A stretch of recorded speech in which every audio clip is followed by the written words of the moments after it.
Welcome to Karnataka. அழகி அழகி ஏய் குட்டியான குட்டி கொம்பன். பிரேக்கெலாம் பிடிக்கலாம் பாருங்கள் எங்கே போய் சுருவோன்ட்டு. இப்போ நம்ம அந்த Bangalore to Mysore express highway ஏறிட்டோம். இப்போ எல்லாம் அந்த சைடு தான் போயிட்டுருக்கானுங்க. சரி அவன் மேலே ஏறி தொலைஞ்சிட்டேன். அடடா நான் கிராஸ் பண்ணணுன்னு பார்த்தேன், அதனால் சரி நம்ம போயிடுவோம். நான் போயிட்டா தேங்க்யூ. அப்படி அவ்வா அங்கே வரும். அனைவருக்கும் வணக்கம், நான் உங்கள் ராமு. இன்றைக்கி நம்ம எங்கே போயிட்டுருக்கோம் அப்படின்னா, ஊட்டியிலேருந்து கர்நாடகா மாநிலம் தாவணகரேன்னு சொல்லிட்டு ஒரு ஊர் இருக்குது. அங்கே கிளம்பிட்டோம். கிட்டத்தட்ட ஒரு 420 கிலோமீட்டர் வரும்னு நினைக்கிறேன். இன்றைக்கி ஒரு ஸ்பெஷலான நாள், அதனால் போயிட்டுருக்கோம். நான் பிள்ளைனா என்னோடய ஒய்ஃப் உட்காந்துருக்காங்க. லக்கேஜ்லாம் ஃபுல்லாக பேக் பண்ணிட்டு போயிட்டுருக்கோம். கரெக்டாக 5:50 வீட்டில் இருந்து கிளம்புனோம். இப்போ மணி 6:15. நான் இப்போ தான் ஓரளவுக்கு லைட்டிங்ஸ்லாம் வந்துச்சுங்களா, அதுக்கப்புறமே உங்களுக்கு சொல்லிடலாம் அப்படின்ட்டு வாக் பண்ண ஸ்டார்ட் பண்ணேன். நம்ம வழி அப்படின்னா எப்படி போக போகிறோம் அப்படின்னா, இப்போ கல்லட்டி இறங்கிட்டுருக்கோம். கல்லட்டி, மசனகுடி, தெப்பக்காடு, குண்டல்பேட்டு, மைசூர்லேருந்து சன்ராயப்பட்டினம், கடூர், பீரூர், தாவணகிரி இப்படி தான் போகிறோம். இந்த வண்டி வாகனத்துலேருந்து லாங் ட்ரெயின் கூட வச்சுக்கலாம். ஏன்னா மினிமம் ஒரு 250 கிலோமீட்ரு அதுதான் மேக்ஸிமம் போன லாங்கே. ஆனால் இப்போது 400 கிலோமீட்டர் போக போகிறோம். கம்ஃபர்ட் எப்படி இருக்குது என்னன்னு தெரியல. கன்ஃபார்ம் நல்லாயிருக்கும். நான் அந்த 125 சிசிலேயே ஒரு தடவை போயிருக்கேன் அந்த ஊருக்கு. இது 3rd டைம் 2 வீலரில் போகிறது. ஃபஸ்ட் டைம் வந்து ஒரு ராயல் என்ஃபீல்டு புல்லட்டு பழைய மாடல் அந்த வண்டியில் போயிருந்தேன் நான் மட்டும் தனியாக. செகண்ட் டைம் அதே மாதிரி தான் நான் மட்டும்தான் போனேன் என்னுடைய SP 135ல். ஸோ 3rd டைம் இந்த ஹைனஸ் CB 350ல் போயிட்டுருக்கேன்.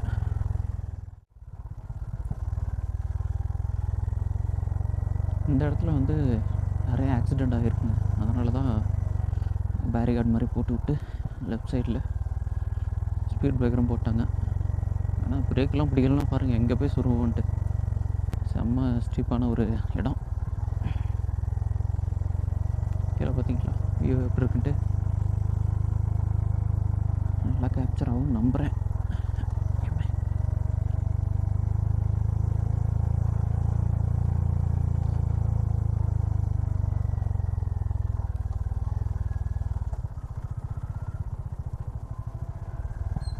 இப்போ தான் இந்த கர்வில் தான் அந்த செக் போஸ்ட் இருக்குது. தாண்டிட்டோம்.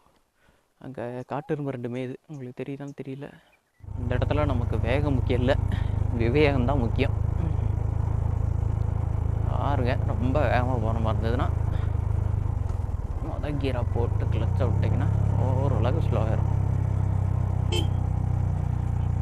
இந்த இடத்துலலாம் யானை பார்த்துருக்கேன். இந்த ரூட்டில் சப்போஸ் உங்களுக்கு வர்றதுக்கு வாய்ப்பு கிடைச்சதுன்னா, மேக்ஸிமம் கிடைக்காது, ஏறுறது யார் வேணால் ஏறலாம். இறங்குறது வந்து TN 43 இல்லைன்னா லோக்கல் ப்ரூஃப் ஏதாவது வேணும், லைசன்ஸ் அந்த மாதிரி தான் கேட்பாங்க. இருந்தது அப்படின்னா செகண்ட் கியரில் இறங்கிடுங்க. ஒரு சில இடத்துல நம்ம ஃபஸ்ட் கியரில் இறங்குன மாதிரி இருக்கும். நம்ம வண்டி வேறு நார்மலே 150 கிலோ, நாங்கள் 2 பேர் 60-60ன்னு போட்டால் கூட 120 300 கிலோ ஆச்சு. 300. அப்புறம் பேக் வேறு இருக்குது. இந்த பேகு ஏகப்பட்ட 110 கிலோவுக்கு மேலே இருக்கும். வேறு இந்த பூவெல்லாம் எவ்வளோ அழகாக இருக்குன்ட்டு. சேம. இது எந்த ஒரு bus? To Singara bus. First பஸ்ஸாக இருக்கும். 6 மணிக்கு எடுத்துருப்பாங்கன்னு நினைக்கிறேன். இந்த பஸ்ஸில் வந்தோம்னா கன்ஃபார்ம் எலிஃபென்ட் பார்க்கலாம். 6 மணிக்கு தான் செக் போஸ்ட் ஓப்பனு. அதனால் மொதல் பஸ்ஸு இந்த வண்டி மேலே ஏறணும்னு நினைக்கிறேன். இந்த இடம் எனக்கு எப்பவுமே பிடிக்கும். இந்த மரம் பாருங்கள் எப்படி விழுந்துருக்கு. இதுக்கு முன்னாடி எல்லாம் அலோட் பண்ணிகிட்டு இருந்தாங்க உள்ளே, அது வரைக்கும் போகலாம். அங்கே ஒரு வியூ பாயிண்ட் மாதிரி இருக்குது பார்த்தீங்களா ஆப்போசிட்டில். வரைக்கும் போகலாம். இது பைசன் வேலின்னு சொல்லுவாங்க. இந்த இடத்துலேருந்து பார்த்தா ஒரு சின்ன ஒரு இந்த மாதிரி ஒரு மேடு ஒன்று தெரியும். இந்த இடத்துல எப்பயுமே காட்டெருமை இருக்கும் அப்படிம்பாங்க. எல்லாம் சரக்கு தம்மு அதெல்லாம் அடிச்சுட்டு போடுவோம். ஃபாரஸ்ட் டிபார்ட்மெண்ட் பேன் பண்ணிட்டாங்க. மயில் மேய்ஞ்சிட்டு பாருங்க. அங்கே தான் லாஸ்ட் டைம் யானை பார்த்தேன். கையே ஃபுல்லாக ஆபுல் ஆகிடுச்சு. அப்பா சாமி எவ்வளோ பிடிச்சிட்ருங்க. கண்ணு அந்த தந்தம் வண்டிக்கே நிறுத்திட்டோம். சரிங்க, இதான் ஃபேவரட் ஸ்பாட்டு. இந்த இடத்துல எடுத்துகிட்டு அப்படி நம்ம முதுமலைக்குள்ளே ஏதாவது பார்க்க முடியுதான்னு பார்த்துட்டு. ஆமாங்க, சொல்ல மறந்துட்டேன். இதுதான் என்னுடைய ஃபஸ்ட்டு மார்னிங் ட்ரிப்பு. நைட்டு 6-7 மணி வாக்கில் கூட நான் க்ராஸ் பண்ணி மேலே போயிருக்கேன். ஆனால் மேலேருந்து கீழே இறங்கு தான் ஃபஸ்ட் டைம். இவ்வளோ நேரமாக ஒரு 6-6:15க்குலாம். இந்த இடத்துல லக்கு இருந்தால் யானை பார்க்கலாம், பிடிக்கும். இந்த சைடு இருக்கும், நான் இந்த சைடு இருக்கும். யானை யானை இருந்தாங்க நினச்சா கடைசியில் பார்த்தா அது பாருங்கள். பாய்.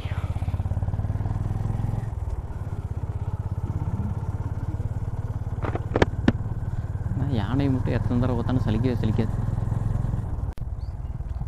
இந்த காலையில் நேரத்துக்கும் இந்த ரோட்டுக்கும் எப்படி இருக்குன்னு பாருங்க. சன்ரைஸ் ஆகி அப்படியே வருது சூரியன்.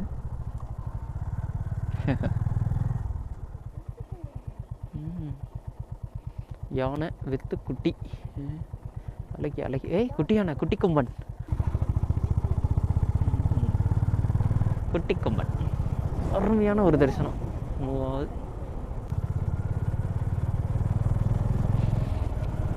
இந்த இடம் பாருங்க எப்படி இருக்குன்னு.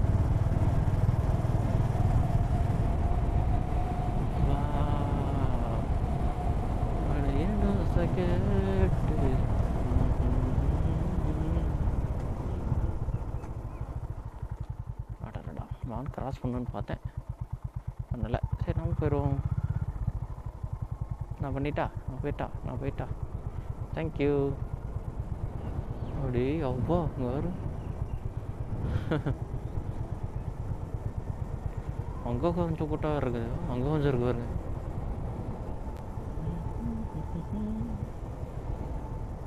கிராஸ் பண்ண மாட்டானுன்னு நினைக்கிறேன்.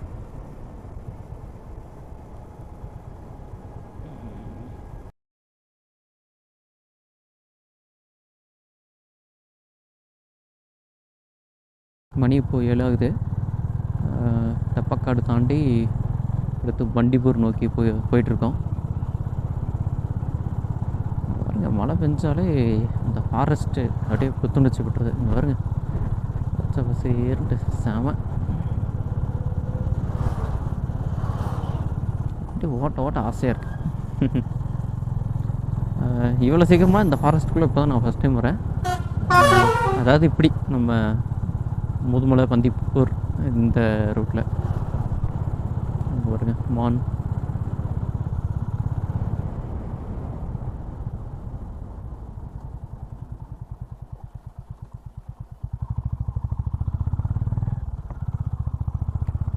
முன்னாடி யானை பார்த்தோம். இங்கே வாய்ப்பு இருந்தால் பார்க்க முடியும், இல்லைன்னா இல்லை.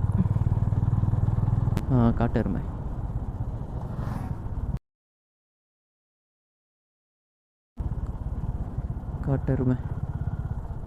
ஆமாம்.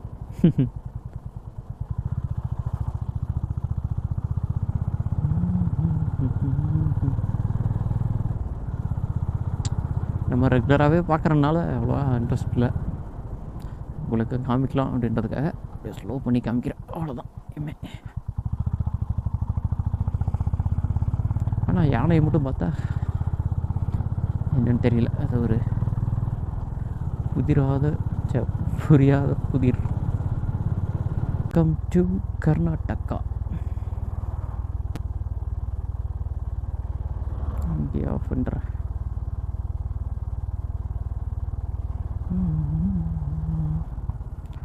நன்றி, மீண்டும் வருக.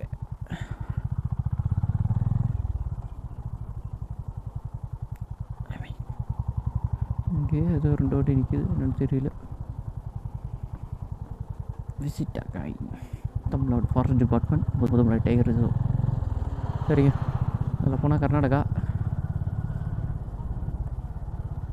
அது இன்ட்ரெஸ்டாக இருந்தால் காமிக்கிறேன். நம்ம இப்போது பந்திப்பூர் பக்கத்தில் வந்துட்டோம்.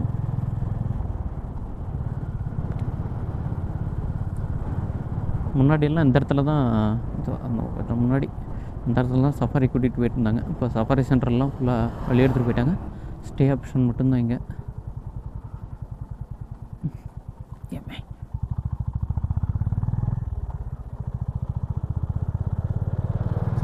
சோலாரில் எதை வச்சுருக்கேன். இந்த இடத்துல எப்பயுமே யானை பார்க்கலாம். ஓய், கன்ஸ்ட்ரக்ஷன் ஒர்க்கா?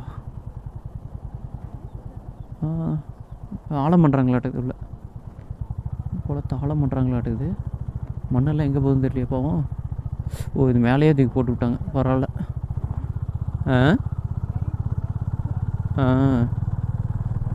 என்ன தண்ணி ஏகப்பட்ட தண்ணி இதில் செமிக்கலாம். பரவாயில்ல, நல்ல ஒரு இனிஷியேட்டிவ்.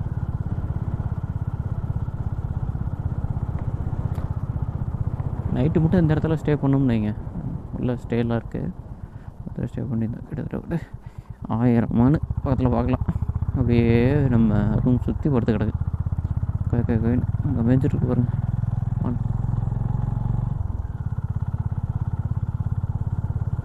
மைசூர்னா 77 கிலோமீட்ரு. கோபாலசாமி பெட்டா அது 21. ஸ்டே சொன்னல, அது இதுக்குள்ளே தான்.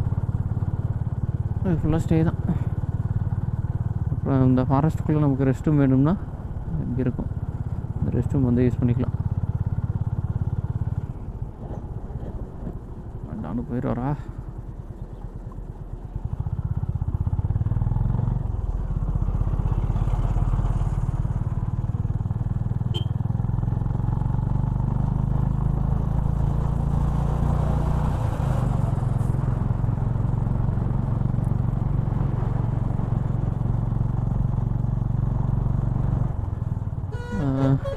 அவ்வளோதாங்க. பந்திப்பூர் ஃபாரஸ்ட்டை வந்து தாண்ட போகிறோம். அங்கே தெரிகிறது அதோட லாஸ்ட் தான். யானை மட்டும் 2 பார்த்தா, காட்டெருமை பார்த்தோம், மானு, அவ்வளோதான். வேறு எதுவும் பார்க்கல. இப்போ நம்ம குண்டல்பேட் வந்து தாண்டிட்டோங்க. தாண்டிட்டு டுவர்ட்ஸ் மைசூர் போயிட்டுருக்கோம். ரோடு நல்லாயிருக்கு. அதனால் 70 80 அந்த மாதிரி தான் போயிட்டுருக்கேன். சரி, இப்போ லாக் பண்ணுறதுனால கொஞ்சம் ஸ்பீடு கம்மி பண்ணி இருக்கேன். உங்களுக்கு எப்படி வாய்ஸ் கேட்குன்னு தெரியல. நான் பெட்ரோல் வந்து டேங்க் ஃபில் பண்ணேன். 13 லிட்டர் வந்து கொடுத்தது 99.88 ரூபா பர் லிட்ரு. கிட்டத்தட்ட ஒரு 1300 வச்சுக்கோங்களேன். 100 வச்சுக்கிட்டா 13 லிட்டருக்கு. அடுத்து சாப்பிடணும். மைசூரில் தட்டை இட்லின்னு சொல்லிட்டு ஒன்று இருக்கும். அது ரொம்ப ஃபேமஸ்ஸு. கம்மனு போயிட்டு மைசூர்லேயே சாப்பிட்டுக்கலாம் அப்படின்ட்டு. ஆனால் குண்டல்பேட் டு மைசூர் ஒரு 45 கிலோமீட்டர் வரும்னு நினைக்கிறேன். மைசூரே போயிடலாம் அப்படின்ட்டு முடிவு எடுத்துருக்கோம். 8:15 தான் ஆகுது. காலைல அப்படியே லைட்டாக பசிக்கிற மாதிரி இருந்தது. நேரம் எழுந்திரிச்சிட்டோமா, 5 மணிக்கு 5:30 எழுந்திரிச்சிட்டோமா, அதனால் பசிக்கிற மாதிரி இருந்தது. கொஞ்சம் தண்ணி குடிச்சிட்டு டேரெக்டாக மைசூரே போயிடலாம் அப்படின்ட்டு போயிட்டுருக்கோம். இப்போ நம்ம எங்கே இருக்கோம் அப்படின்னா மைசூர் அவுட்டரில் இருக்கோம். இப்போ தான் சாப்பிட்டோம். 2 தோசை சாப்பிட்டு அப்படியே கிளம்பிகிட்ருக்கோம். இப்போ நம்ம இந்த Bangalore to Mysore express highway ஏறிட்டோம். இந்த சன்ராயப்பட்டினம்னு சொல்லிட்டு ஒரு இடம் வரும். அதில் நம்ம லெஃப்ட்டில் போனோம். எனக்கு கொஞ்சம் நேரத்தில் டவுட் ஆகிப்போச்சு, இதில் 2 வீலர் போகலாமா போகக்கூடாதா அப்படின்ட்டு. முன்னாடி ஒரு வண்டி போச்சு, அதை வச்சு அப்படியே போயிட்டுருக்கேன். என் அச்ச வண்டி அதில் தான் போயிட்டுருக்கு. என்ன பண்ணுறதுன்னு தெரியல, பார்ப்போம். 100 போட்டு வச்சுருக்காங்க. ஏதோ டான் போகிறாப்புல, ஏதோ ஃபைனை கீழே போட்டு தொலைச்சிட்டானுங்கன்னா ரொம்ப வரும். ஃபுல்லாக வலை தான் அடிச்சிருக்கு. இந்த சன்ராயப்பட்டினத்துக்கு எப்படி வெளியே போகிறதுன்னு தெரியல. அது வரைக்கும் டோல் இருக்காதுன்னு தான் நினைக்கிறேன். அந்த வீட்டுக்கு பின்னாடியே போயிட வேண்டியதான். எல்லாருமே எல்லாம் அந்த சைடு தான் போயிட்டுருக்கானுங்க. சரி, அவன் மேலே ஏறி தொலைஞ்சிட்டேன். எனக்கு வேறு பயமாக இருக்குது.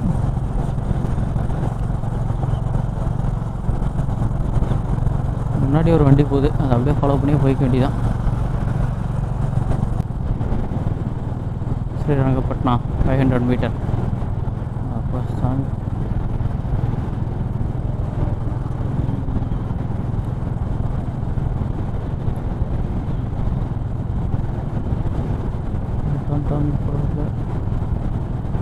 அப்பாடா ரோடு இருக்குடா சாமி.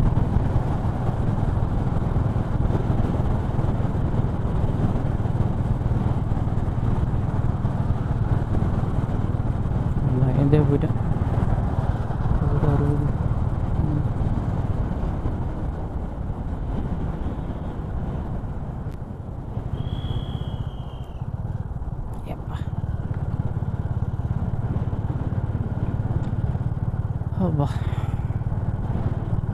நெக்ஸ்ட்டு எக்ஸிட்டு 18 கிலோமீட்டர் இருக்குது. அடுத்து தான் வந்து வெளியே போக முடியும்.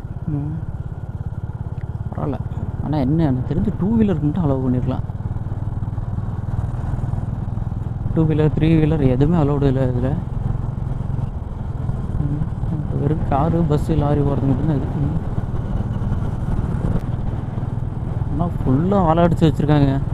ஆடு மாடு எதுவுமே அலோவ் முடியாது. ஒன்லி பஸ்ஸஸ் லாரி அழுத்தணும்னா கிரிட்டு கிரிட்டு கிரிட்டுன்னு. ஸ்ரீரங்கப்பட்டினம்லேருந்து இங்கேருந்து ஒரே ரோடு தான், அப்படியே சந்திராயப்பட்டினம். அது போனோம்னா போயிடலாம். எத்தனை வருஷத்துக்கு முன்னாடி வந்தேன்? 3 வருஷம் ஆகுது இந்த ரோட்டில் வந்து. 3-3.5 வருஷம் இருக்கும். இப்போ நம்ம போயிட்டுருக்கிறது வந்து பெங்களூர் டு மேங்களூர் ஹைவே. விதவிதமான கொக்குகள்லாம் இருக்குது. செம்மையாக இருக்குல்ல? செம்மையாக இருக்குது. இந்த லாங் ட்ரிப் அப்படின்னா